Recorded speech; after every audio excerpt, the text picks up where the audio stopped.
خود جناب سیدنا ابراہیم ادم رحمۃ اللہ تعالیٰ فرماتے ہیں کہ میں نے ایک رات بیت المقدس میں صخرہ کے نیچے گزاری. کچھ رات گزرنے کے بعد دو فرشتے آئے. ان میں سے ایک نے دوسرے سے پوچھا یہاں کون ہے؟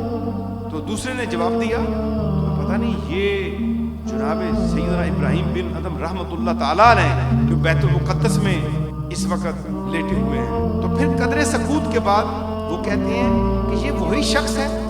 وہ دوسرے فرشتہ بولا جس کے درجات سے اللہ تعالیٰ نے ایک درجہ کم کر دیا ہے. دوسرے نے بتایا ان کا ایک درجہ اس لیے کم ہوا ہے کہ انہوں نے بصرہ میں کھجوریں خریدی.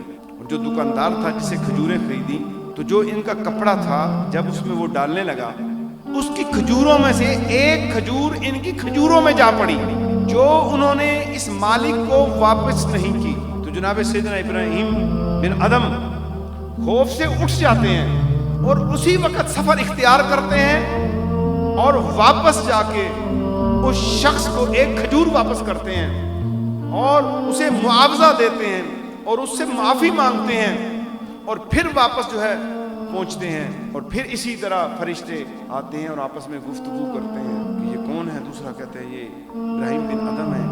کہتے ہیں تمہیں پتہ ہے کہ ان کا ایک درجہ اللہ نے اور بڑھا دیا ہے اور اس کی وجہ یہ ہے کہ انہوں نے ایک بندے کی حق تلفی سے اس کو بچایا کہ کہیں اس کا مال جو ہے اس ڈر اور خوف سے انہوں نے کتنا لمبا سفر اختیار کیا اور یہ کھجور واپس کرنے چلے. کہ ہم کیا کر رہے ہیں؟ کیا ہمارے اندر بھی ہم کلمہ پڑھ کے اس چیز پہ یقین اور ایمان رکھتے ہیں کہ سزا اور جزا کا دن مقرر ہے لیکن اس کے باوجود ہمارا کھانا پینا کیسا ہے؟